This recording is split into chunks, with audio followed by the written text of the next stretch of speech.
Hello, everybody. Welcome into the Apples and Ginos Fantasy Hockey Podcast, the podcast you come to when you're finally ready to take fantasy hockey seriously.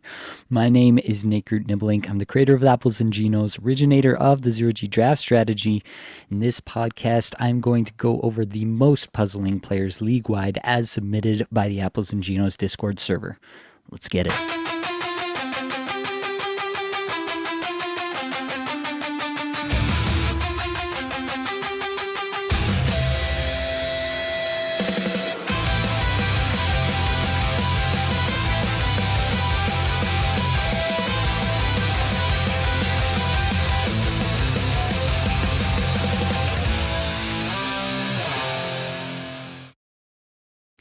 Welcome in, everybody. I apologize in advance for any distracted movements I may make. The Toronto Blue Jays, if you don't know, are in Game 7 of the ALCS, and that's a thing that I'm finding myself drawn to. So if I do just trail off randomly, it probably means that something exciting is happening in the game. Right now, 2-0 count to Alejandro Kirk, runners on first and second, bottom of the first. This is what you came to the Puzzling Players live stream for, I'm sure. Now, for sure, we are going to get into all of the most puzzling players league-wide, as I mentioned. Excited to be back and doing some of this. I love these shows. I love doing the live interaction with everybody. It's something that I look forward to every week, getting the pulse of the fantasy community on some of these players, seeing who people are most worried about, who they're most excited about, all of the above. So I will definitely take some questions in the comments. I probably will not be able to get to all of them with a full slate of players. The Discord today was popping off when talking about all these players. Obviously, in the early going, it's a lot. So let's dig in. Let's start off with Nikolai Ehlers. For those watching live on YouTube right now, you can see on the sheet, this is the Apples and Ginos 2025-26 player evaluation tool. There's this section where you can put a bunch of players all side by side and you can kind of compare them across their last 5 games. You can scroll over and see their full season stats, where they rank in each of the categories that we like to look at. There's also a compare function where you can compare 2 players side by side. And there's also the single player function where you can look at a single player. And I think it's the prettiest it's ever looked for sure. But I think that it's also the best data that we've ever had. As I've mentioned before, I've got Mark Barber, 18 Skaters, his expected goals model powering this year, which I think provides us a lot more context. You know, sometimes the shots go one way, the individual scoring chances for per 60 go the other way, and now we've got the individual expected goals for per 60 to kind of paint us the full picture here on some of these players, and I'm really into that. I think this expected goals model is as good as it gets, so that's what we are using. All right. We are going to kick it off right after the 3-2 pitch and it's strikeout. That is too tough. All right, Nikolai Ehlers, 5 games played. Well, I mean, it's more than that now. It's the entire season. Have they only played 5 games? The Hurricanes have only played 5 games. Wow. 5 games, 0 points for Nikolai Ehlers, 17.5 minutes average time on ice. 15th, though, in shots per 60, 107th individual scoring chances for per 60, and 56th in individual expected goals for per 60. The on-ice stuff looks really good. The lowest number here is 32nd in Corsi for per 60. The highest number is 23rd in on-ice expected goals for per 60. Basically, everything looks good here for Ehlers under the hood. You would love for the ice time to be a little bit higher than it is right now, but you can't also expect that a Rod Brindamore team is going to have anything too crazy in terms of the ice time for anybody not named Seth Jarvis or Sebastian Aho. So this is actually not that far off what I had. I had Ehlers actually at 17 minutes average time on ice. And so this is pretty exciting for me personally. I think that Ehlers is already getting more ice time than I expected. In the last game on Saturday, he got over 20 minutes, and I think that if somebody is willing to move on from Nikolai Ehlers for cheap based on this, that they think that somehow he's not going to fit in the Carolina system, I think that is hogwash, and I would definitely go ahead and try to buy some Nikolai Ehlers. If you've got Ehlers, then please, for the love of God, hang on, because better days are ahead. It's kind of actually insane how Aho and Jarvis are having a great time, but Ehlers hasn't managed to get in on any of those points. That is definitely going to change, and probably quite soon. Philip Forsberg next up. 1 goal, 1 assist, 2 points in his last 5 games, almost 20 minutes, average time on ice, 60th shots per 60, and 74th in individual expected goals for per 60. That's a little bit down from where we usually see Forsberg, but it is, early going. 60th in on-ice Corsi 4 per 60 and 121st in on-ice expected goals 4 per 60. That's a more concerning part with Forsberg and with Nashville in general, is that if Nashville really just can't figure out how to generate any offense whatsoever, then it will have some negative effect on Forsberg. I think Forsberg is a pretty elite option, and to be quite honest, this deployment is pretty exciting. I had him for 18 and a half minutes average time on ice. And so for him to be up close to 20 is actually quite exciting in terms of the deployment. I still think he should be considered, a 75-ish point player. I projected him for 77.5 points at the beginning of the season, and I don't have, a crazy difference in opinion based on where I was before. But the early going, you were hoping to get some signs of life out of Nashville in the early going here, and we definitely have not gotten that. And so that is a problem for Forsberg, and so maybe you are starting to build in a bit more of a downside risk to Forsberg's profile this year, and so you want to take that down a little bit. But that's still a scenario in which I think Forsberg on this team or any other team is a pretty consistent contributor. He's going to shoot a ton, he's going to hit a lot, he's going to contribute, and if he's going to get 20 minutes a night, then he's actually going to be quite valuable, and even more valuable than when I originally did my projection for him. So hanging on to Philip Forsberg if you've got him. Jordan asks, who would you take between Ehlers and Nichushkin in a Bangers Cats? I would take Ehlers personally. Nichushkin it's possible that Nichushkin could outperform Ehlers, but he would have to get power play 1 and probably some line 1 in order to do it. And obviously it hasn't happened so far for Colorado this year. And that's just the way that Colorado goes. They will rotate players in the top line, in the top power play, and you can't bank on a full season of line 1, power play 1 for any player there. Let's keep rolling. Matvei Michkov is a really interesting one for sure, and one that a lot of people have a lot of questions about.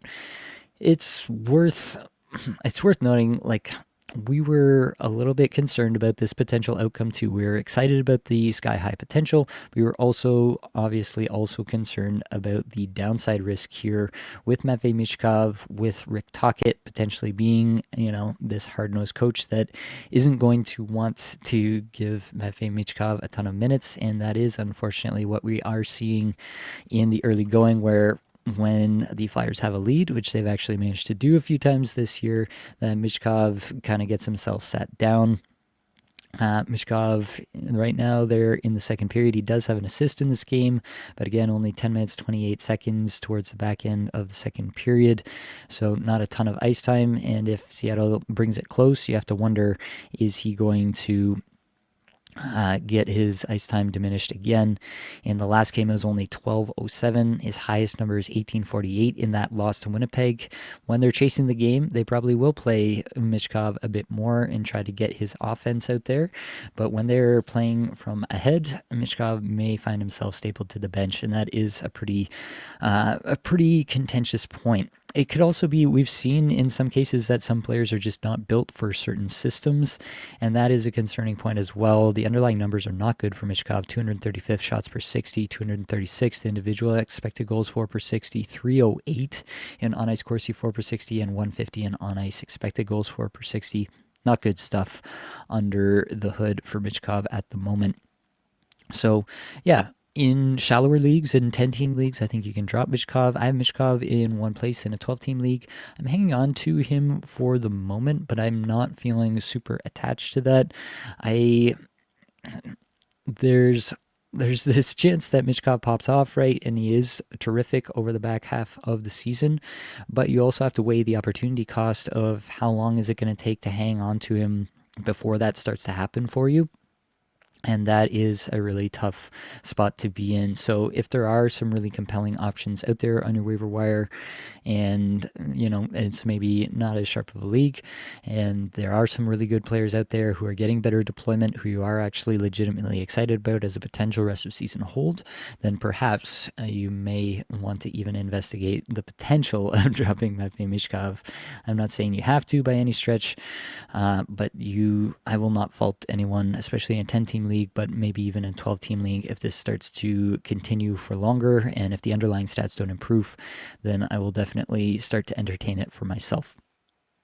Alexis Lafreniere, 0 points in his last 5 games. I haven't checked this game here tonight to see if he's got anything going in the early portion of this game. It's a 1-1 game. He has no points, couple of shots, hit, couple of blocks.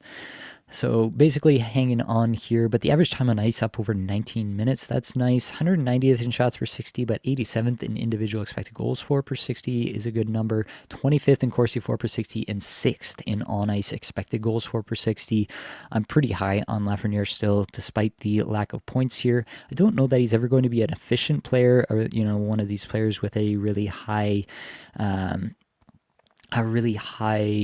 IPP where he's getting in on all of the offense that's happening for the team. I don't really think that is Lafreniere's brand necessarily, especially when he's playing with Panarin, who will just always have the puck on his stick. But I do think that Lafreniere, if this deployment holds, will continue to improve and will be a pretty valuable player on some rosters. Left wing, right wing eligibility on Yahoo. The Rangers have a lot of off nights, as we know. I just think that this is a really good spot for Lafreniere, probably the best he's ever seen in his young career so far. And the underlying on-ice numbers look really, really good. So I think that we should expect better things in the future for Lafreniere.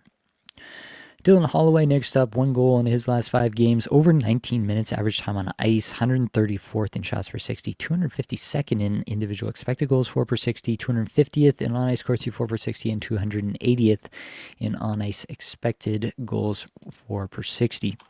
Dylan Holloway is a player that I was really big on.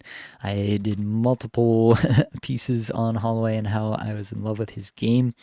I'm still pretty in love with Dylan Holloway's game.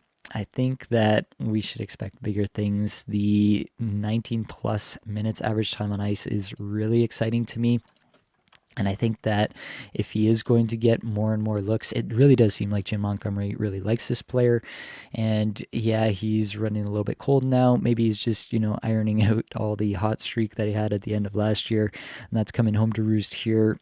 But I definitely think that this is a spot where Holloway, if given this 19 plus minutes, will turn things around, and relatively soon. The Blues have been playing with the lineup, and in the last game, Holloway was playing alongside Rob Thomas and up on the top power play with Jordan Kyrou as well, so a true top power play unit.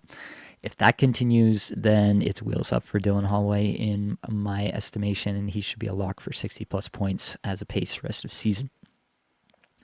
Mikhail Sergachev is up next. This is an interesting one. 0 points in his last 5 games, 0 points in 6 games to start the season here. 25 minutes average time on ice, so he's getting all the deployment in the world, but really tough shots numbers. 129th amongst all defensemen in shots per 60, 154th in individual expected goals for per 60, 56th in on-ice Corsi for per 60, and 17th in on-ice expected goals for per 60. So the team is doing well while he's out there.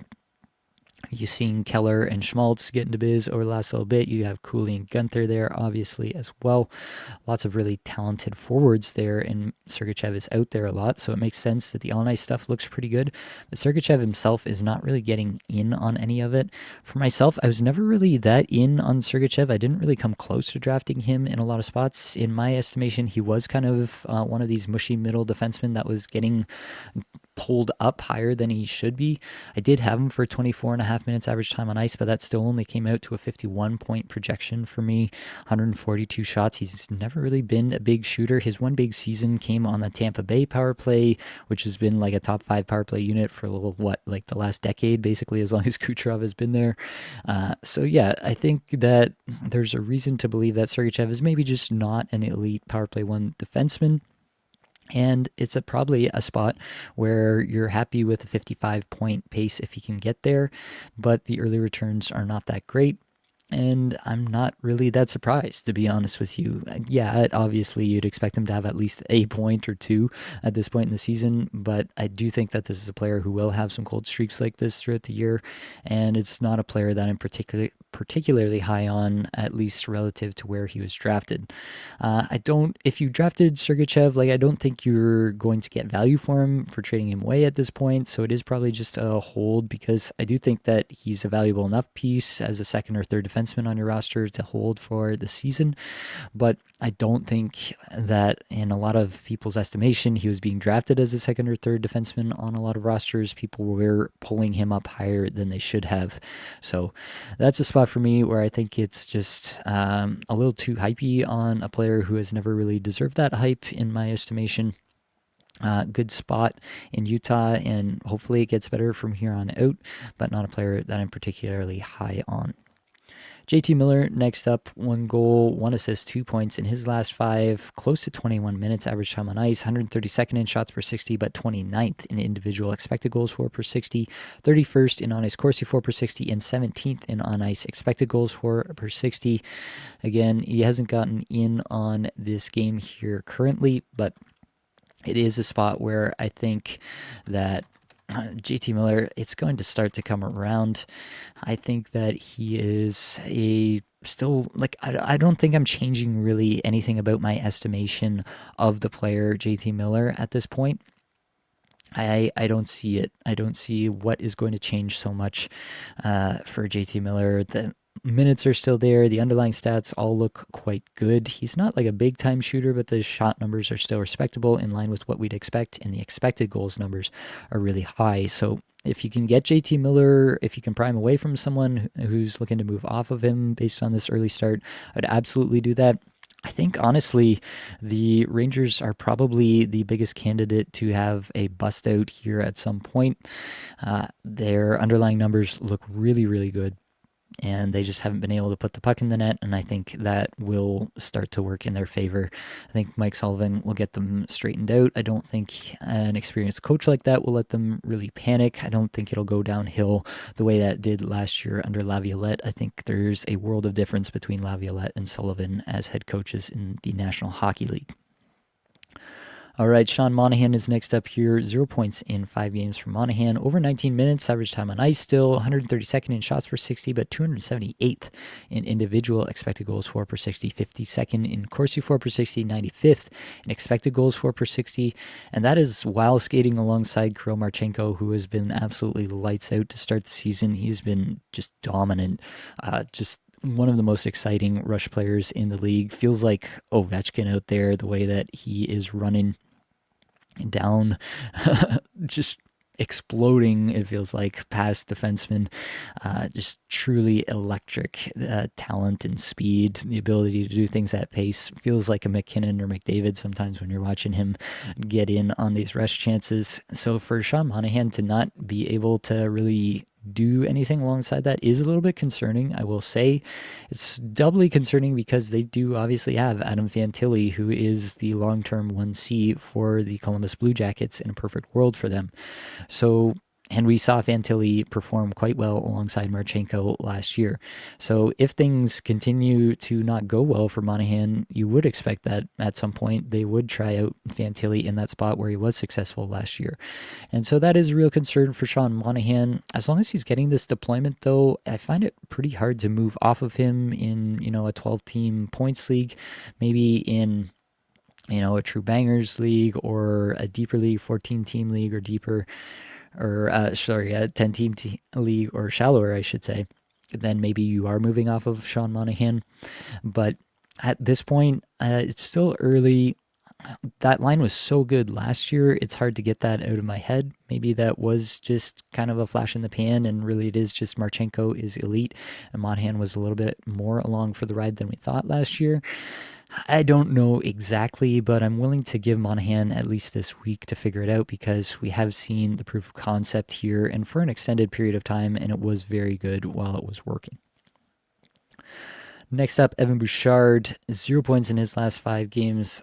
It's pretty unreal that Bouchard is 6 games into the season without a point while playing on the McDavid, the McDavid Oilers, and just being completely unable to score any points. I talked about Bouchard on the flagship show, so I'm not going to dig in too much, but the underlying stats here for Bouchard are all elite. I have literally no concern about Evan Bouchard. If you can go get him, then absolutely I would go get him. If you can get him for, one of these third round defensemen, or maybe the person who took him ended up with a lot of defensemen, and you can get somebody good for him, or if you can trade somebody not so good for Evan Bouchard, I would absolutely go for that. I think that Evan Bouchard is a buy low if people are moving off of him this quickly. I don't think in a lot of cases people are going to be that quick to move off of Bouchard. I think the volume of work that he's put in over the last couple of seasons is too strong for people to fully panic on him, at least while he's still shooting and doing all the things that we like to see. So I don't think you're going to get a buy low opportunity here on Bouchard, but it might be worth kicking tires. All right, let's keep rolling. Elias Pettersson, the forward, 1 goal, 1 assist, 2 points in his last 5 games, 18.5 minutes average time on ice. I was hoping for more for Pettersson, to be honest. I was hoping that he was going to get up. I had him projected at 19 minutes, 15 seconds. So for him to be down here is it's just underwhelming. It's not like terrible. It's not the end of the world. It's just underwhelming, and it's not where we had hoped that he would be. So I'm taking that into consideration. 291st in shots per 60 is not great, but 127th in individual expected goals for per 60 is better. It's still not great. 120th in Corsi for per 60, 65th in on ice expected goals for per 60. I just think that Vancouver may have a pretty tough time generating offense this year, and that is a real problem for them. And it's going to be a tough thing for Pettersson. If he can't be the one to elevate this offense alongside Quinn Hughes, then this offense simply will not be elevated. And that is a potential problem. I don't think you're really doing anything with Elias Pettersson, but I am worried. Maybe I would knock down, I had him for a 73-point projection at the start of the season. Maybe I'd knock that down to 70, just shave a little bit off the top at this point. I still think that when the going gets tough, they are going to lean on him. Hedl being out for some time, they're going to have to basically lean on him more. They don't have a lot of center depth on this team either, so I do think that means more minutes for Pettersson upcoming. If you have Pettersson, you're hanging on. There's not really much else to do. Moritz Seider has just 1 assist in his last 5 games here. And on the season, Seider has 2 assists in 6 games, so it's definitely not an exciting start for him. Over 26 minutes average time on ice, 115th shots per 60, 126 individual expected goals for per 60 amongst defensemen, 47th in on ice expected goals for per 60.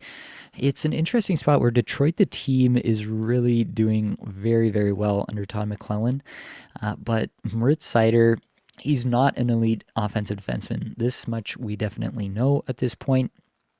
And if he's not going to, generate anything on the backside, if the power play takes a bit more of a step backward than maybe we were expecting, then that will really hurt Moritz Seider. And now, something that I wasn't really anticipating that is starting to happen now is Axel Sandin-Pellikka is looking like he's going to stick with the team. And Sandin-Pellikka is the Detroit Red Wings power play quarterback of the future. And how quickly that comes home to roost probably depends on how well the power play does. And if Seider, it's hard to imagine him getting moved off quickly after how well it went last year with him on that unit. But if it's, a 20-game sample and the power play is not working at the rate that they think it should, then it wouldn't be that shocking to me to see Sandin-Pellikka get the look at some point throughout this season. and that would really, really hurt Cider this year. So I've never really been high on Cider. I don't think I've ever had a share of Cider, to be quite honest, on any of my fantasy teams, at least my managed fantasy teams. In best ball, I will take some shares of a lot of different players, but I think this is just a player that I've never really been that high on the offensive talent. Obviously, we know what he can bring in terms of the peripherals, the hits, the blocks, etc. So that has always been there for Cider, but I've never been that excited about the offensive talent of the player. And so I just don't know what will really change to make me more excited about Cider. But again, it's a similar spot that you're in with Pedersen, with Cider here, where you drafted him highly, he's doing poorly, you expect him to do better. I mean, the only thing you could really say if you're trying to move off him is that you really do think that Sandy Pellikka is going to take that job away from him sooner rather than later. I don't think that's really the case. That would be a pretty surprising outcome anytime soon. So I think that you give Cider some leeway here. If you are worried about that outcome more so now than you were before, then maybe you look to move Cider after, he has a few games back to back where he started to put some points on the board. That'll happen at some point, obviously, throughout the season here, hopefully sooner rather than later. And then maybe if you are feeling that worried about Cider, you could get that done now. Artemi Panarin is next up, and he has 5 points in his last 5 games. I think people were more worried about him previously, and now he's the lone goal scorer for the Rangers as they start the third period here against the Wild. As I'm recording, 21 minutes average time on ice. That's obviously worthwhile for Panarin rosters. I've got Panarin in a few spots. I had a pretty solid projection on him this year. That was with 19 minutes, 45 seconds. Average time on ice came out to 97-point projection with a good amount of shot production. I'm really enjoying what I'm seeing, quite honestly, out of Panarin. 4th in on-ice expected goals for per 60 on the season.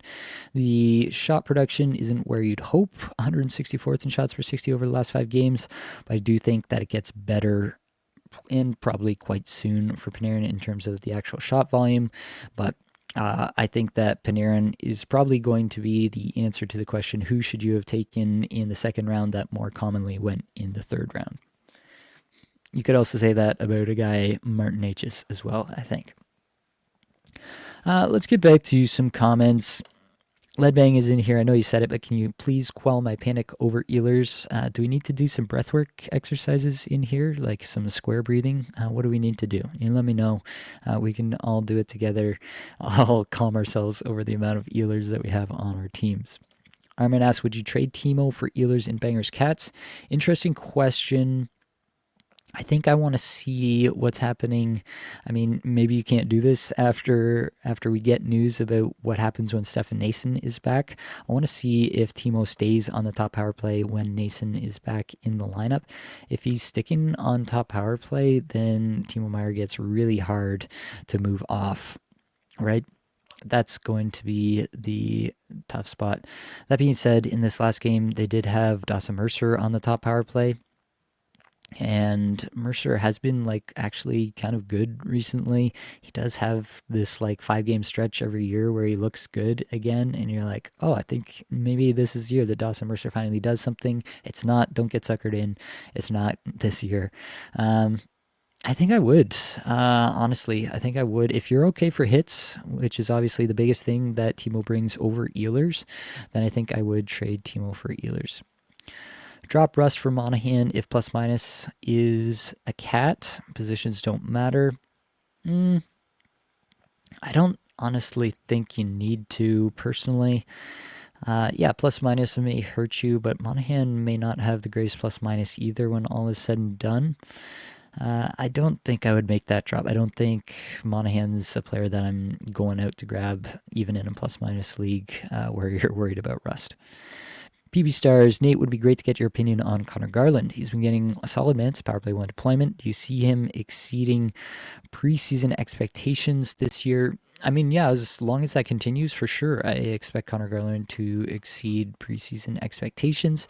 I don't really know how much we should buy into Connor Garland being suddenly a top-line, top power play player, but you can see 5 points in the last 5 games, over 20.5 minutes average time on ice. Underlying numbers are looking pretty solid.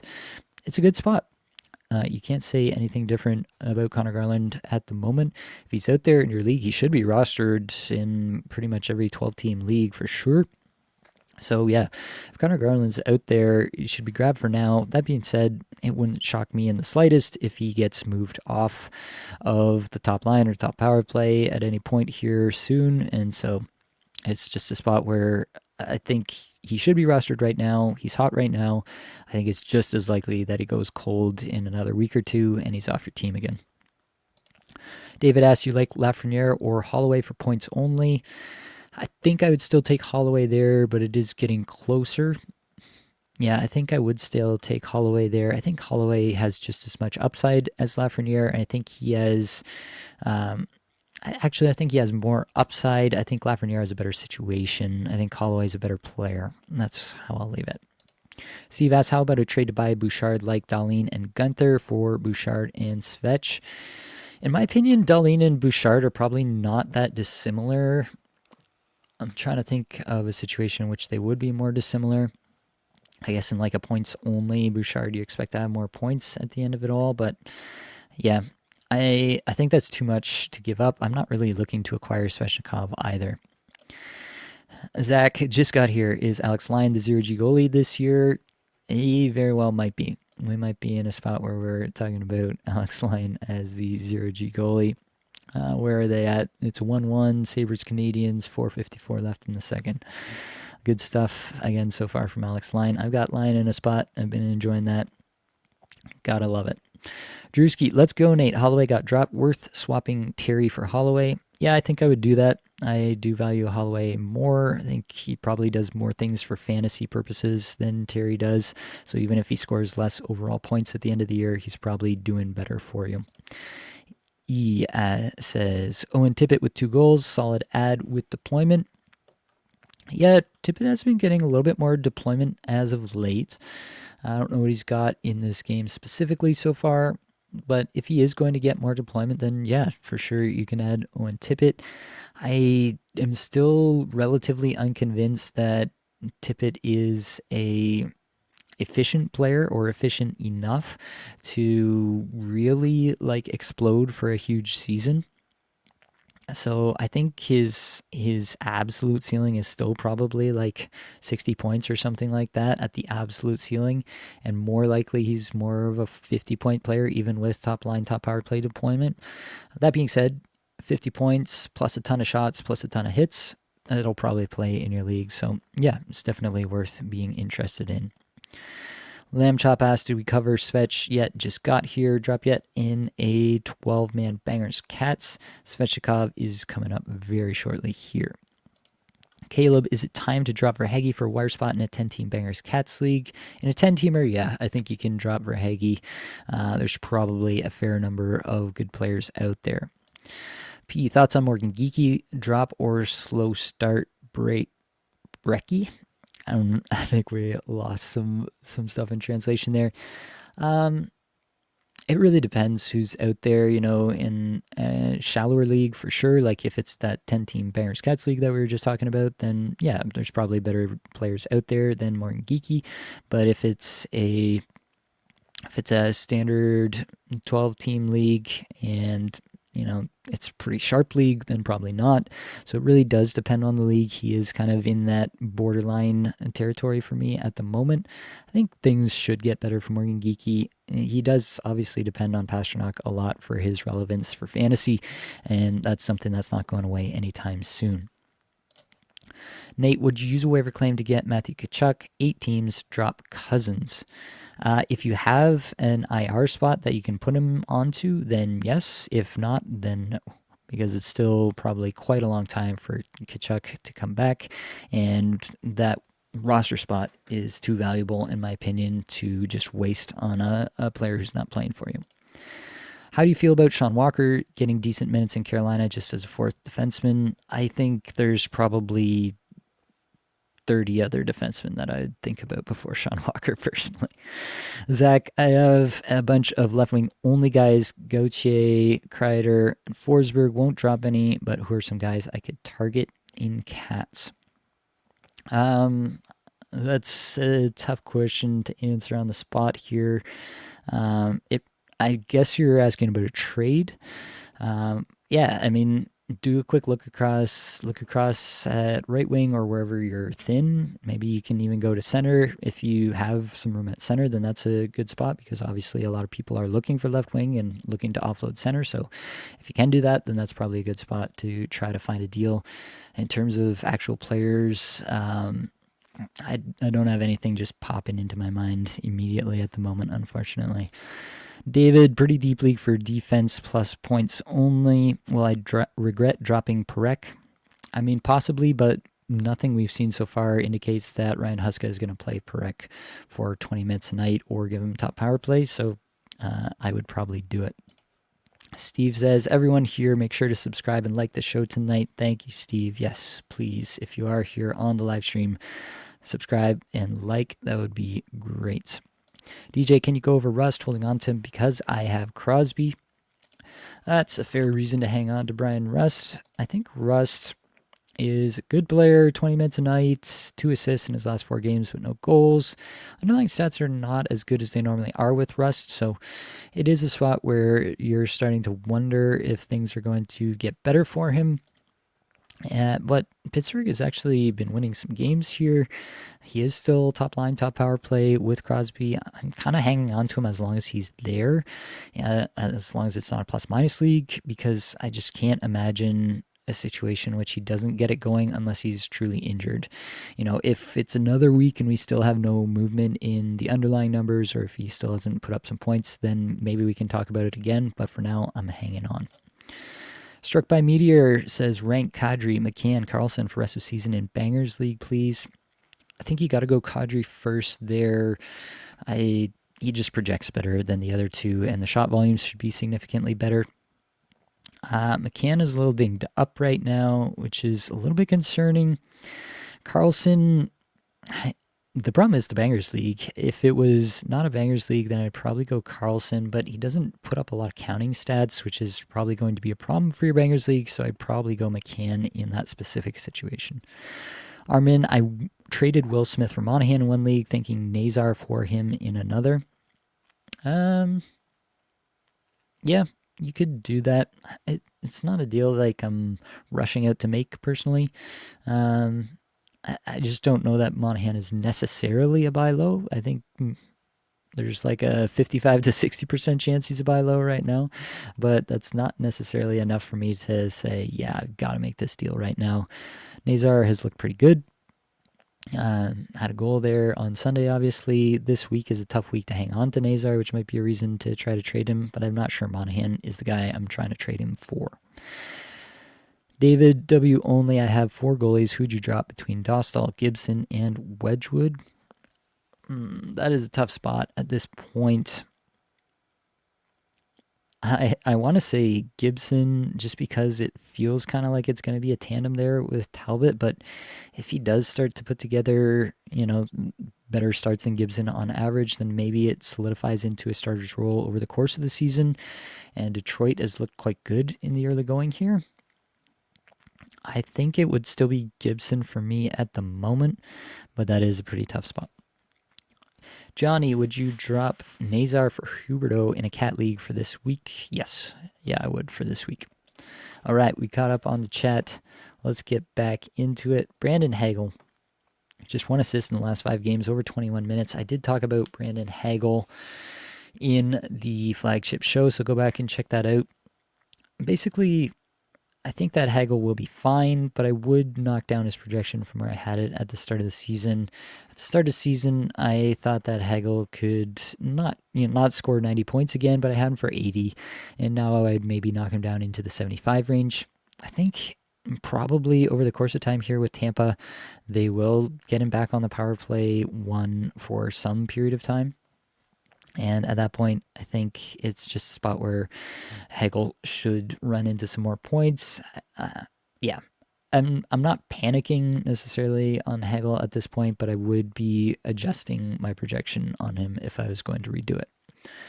Andrei Svechnikov, 0 points in his last 5 games, 14.5 minutes average time on ice, 12th in individual scoring chances, 4/60, but 174th in individual expected goals, 4/60, which is pretty crazy in terms of the difference there.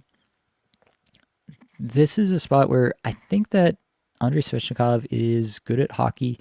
I also think that he is the lightning rod for everything Rod Brind'Amour sees wrong with his team.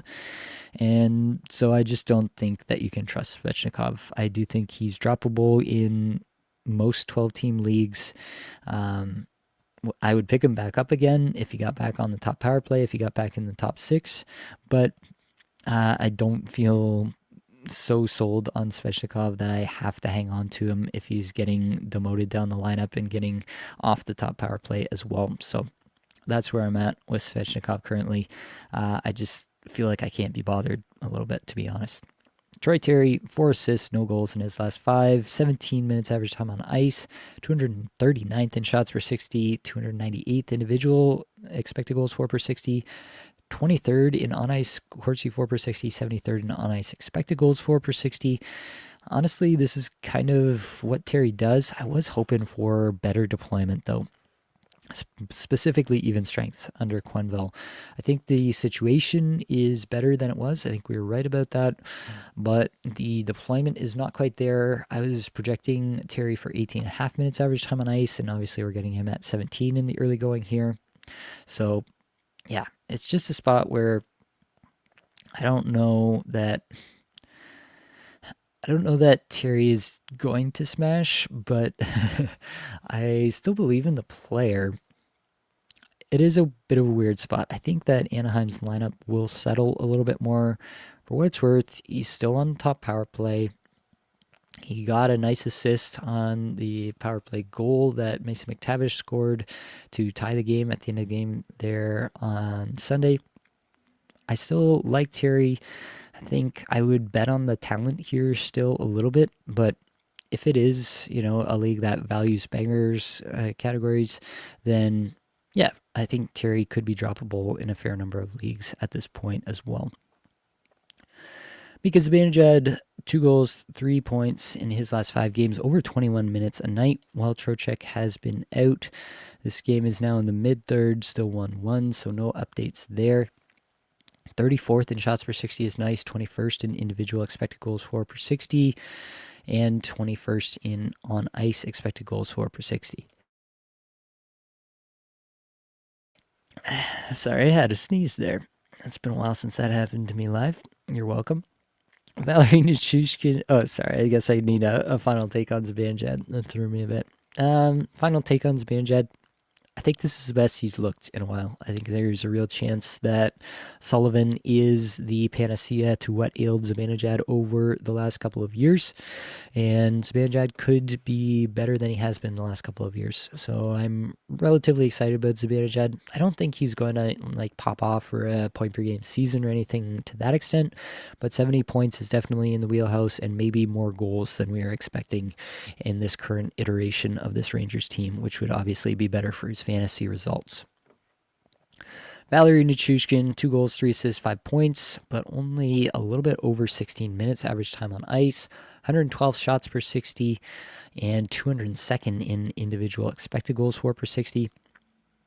Not great under the hood there for Nichushkin. We are getting Victor Olofsson on the top power play over Nichushkin, which just absolutely burns all Valerie Nichushkin managers. I think Nichushkin is still good enough to hang on to in most 12-team leagues. 10-team leagues, you can probably move on. He's a good player, talented player. The underlying stats are fine, but not good. And I think that he probably will get power play 1, line 1 at some point throughout the year, and at that point, he'll probably pop off. So I think Nichushkin in a lot of spots is good enough to hang on to, even if he's not doing what you hope for.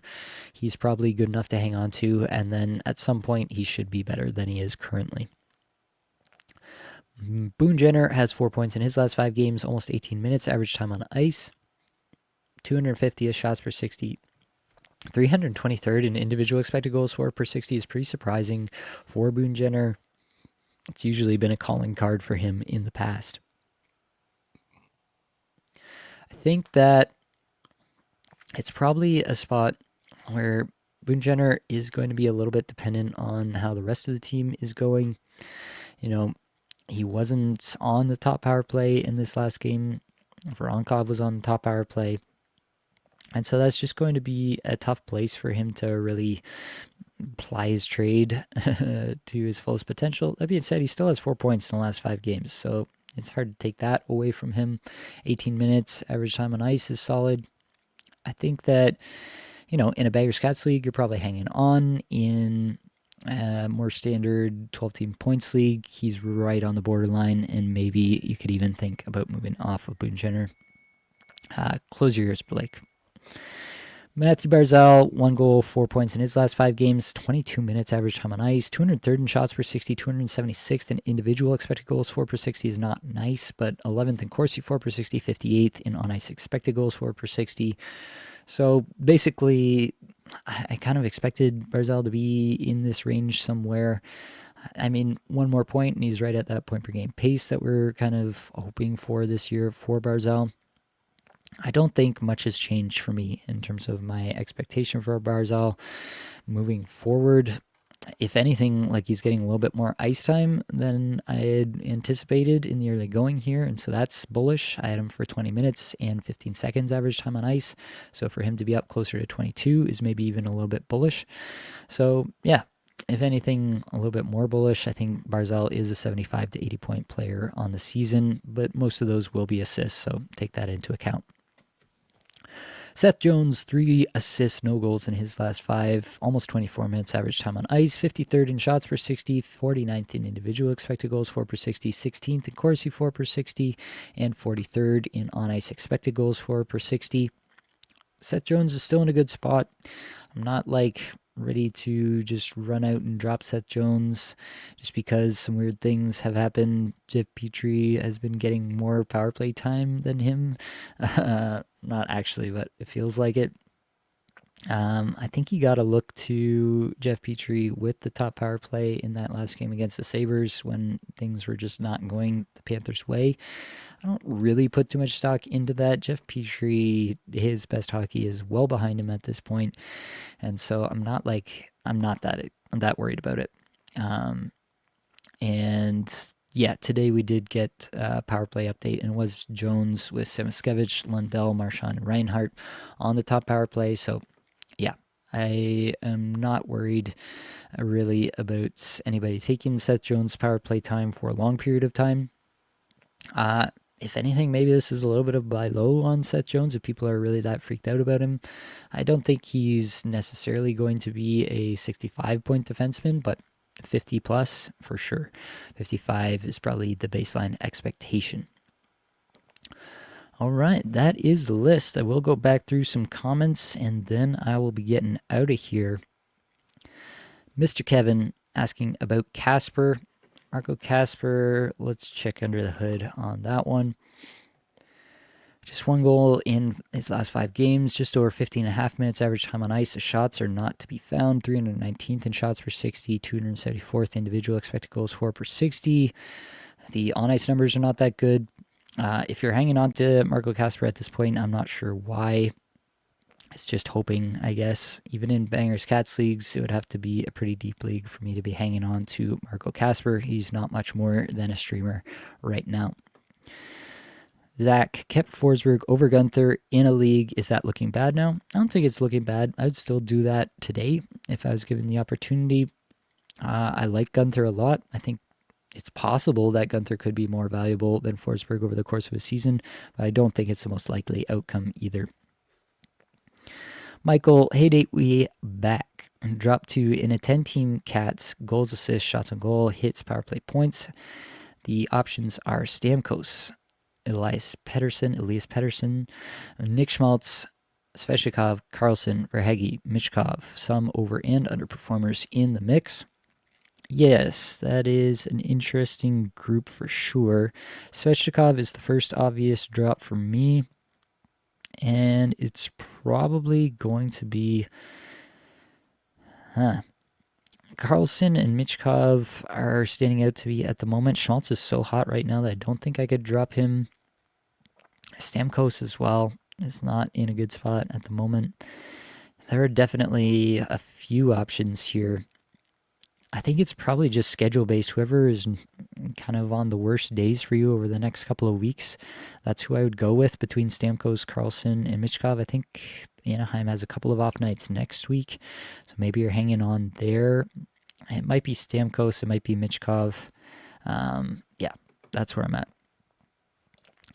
If time permits, would you take Lacombe over Harley as a long-term hold? How about over Luke Hughes? I'd take both Lacombe and Harley over Hughes at this point, especially if your league has any weight for the peripheral categories. If it's points only, then it's more of a conversation. But if there's good blocks weight, then Lacombe does that in spades.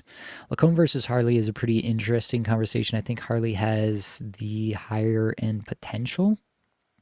Like, I think Harley's true ceiling scenario is like a 70, 75 point season, where I think Lacombe's best season is probably 60, 65. So the high end potential is with Harley, but if Harley is going to give up some power play minutes to Heiskanen over the course of the year, and that has been the case throughout the early going here, where Heiskanen has played with the top power play unit, it's probably closer to a wash. I think I would still lean Harley just because that upside is so tantalizing with Harley, but it is quite close. Thoughts on your Creators League team? Yeah, I think it's a good team. I think I'm third maybe in points for 1-1. Team kind of collapsed on me late last week. I was in a spot to win it, and then they just stopped scoring points. So we'll have to do better this week. But I think I'm still third in points for. Let me pull it up here. I can say for certain where I'm at. I'm third in points for 1-1. So ranked fourth currently. Team itself, I feel pretty good about it overall. I have a lot of forwards. That's the spot where I have Michkov, and because this is kind of one of the least competitive leagues that I'm in currently, I think I probably could get away with dropping Michkov in that league and get lots of other really good players later on. So yeah, that might be a spot where I'd try to do something. My defense is not the greatest there, so I'm probably going to be looking at who I can pick up there and try to kind of backfill that defense over the course of the season, but I'm not too worried about it in the end. Going 0G. I mean, the team is good. The forwards are really good. I have Forsberg, I have Gensel, I have Gunther, I picked up Nick Schmaltz, I have Sebastian Aho, I have Nikolai Ehlers, Matt Boldy, Nazem Kadri, Pavel Dorofeyev. Like, the forwards are pretty elite.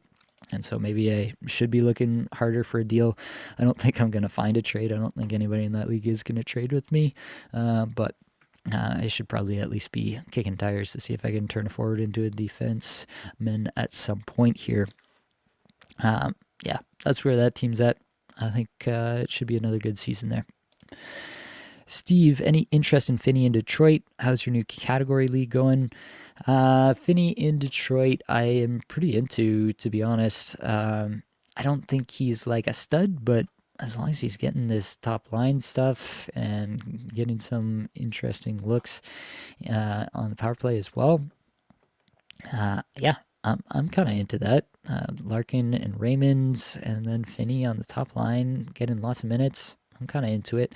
It's probably not more than a streamer at this point, but potential maybe for a little bit more. Players emerge from all cases. We had Alexei Protas last year. Maybe it's Emmett Finney this year. Mr. Kevin, think I should drop Lindholm? Oh, sorry. The category league team. Yeah, I can mention that as well.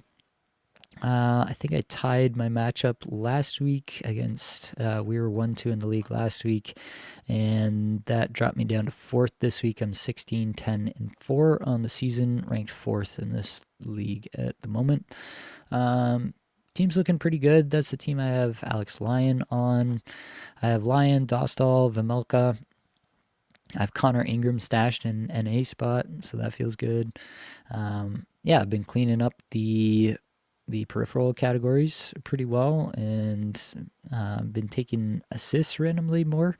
I've gotten lucky with a shutout. Like, I got the Alex Lyon shutout and got a category that way. So still work to do, but I think the team is good. I think we're looking good for a playoff spot. I mean, it's 2 weeks in. I can't really make too wide of proclamations, but I'm streaming hard, and I think we'll get there in the end. Mr. Kevin, think I should drop Lindholm for Gauthier in a 10 team? Yes, absolutely. David Gay, any thoughts on Dougie? Dougie is a tough one, especially if they are gonna really do this weird situation with the power plays there in New Jersey. If they're gonna move Dougie on and off the top power play unit, that's really going to hurt him. That being said, I think let's get the last 5 games here for Dougie Hamilton. Yeah, the average time on ice has been over 20 minutes, close to 21 for Dougie over the last little bit, and that is a positive sign. The even strength deployment has been higher. I'm not really sure why Sheldon Keefe has done a little bit of an about face here, but if he's going to let Dougie cook, then he could be in a better spot. I'm just really worried about that power play, what Keefe said about potentially moving him on and off.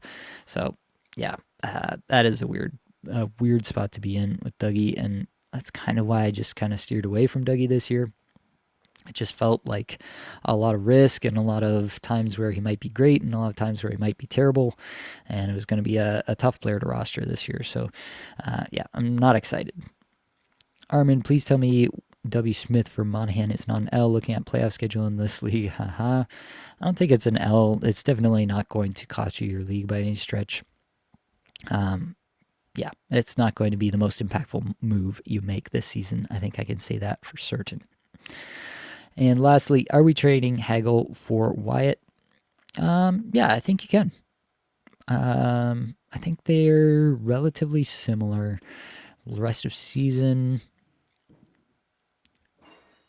yeah, I don't feel strongly about it. Like, I don't think it's necessarily a move that I would do just because I don't feel that strongly about it, and I don't really like 1-for-1s unless I really feel like, oh my goodness, I have to make this deal. So I wouldn't necessarily jump at it myself, but if you feel strongly that you got to get out on Hagel and you can get Wyatt Johnston, like, Wyatt Johnston's a great player. Yeah, I don't think you'll make or break your season with that trade. Both are going to be good, I think, for the rest of the season. If you're feeling more confident in Wyatt Johnston, then you can make that move. For myself, I'm probably just holding just because it feels like a wash, most likely. All right. Well, we've made it to the end of the first Puzzling Players episode of the season. That is going to do it. If you are a patron of Apples and Ginos, I am going to be heading over to the Apples and Ginos Discord and doing a patron-only live show right after this. I'm going to be breaking down some patrons' teams and going through what they might be able to do. Fantasy team triage, we're calling it. So we'll get into that in the patron-only Discord right after this. So I'll see you there if you're going to be there. For everybody else, that's all that I've got for this episode. Hopefully it brought you some value, helped you get a little bit better at fantasy hockey today. All the advanced stats you heard today came from Natural Stat Trick and 18 Skaters. Many thanks to Matt Kramer for supplying the music for the podcast. That is it, folks. Much love.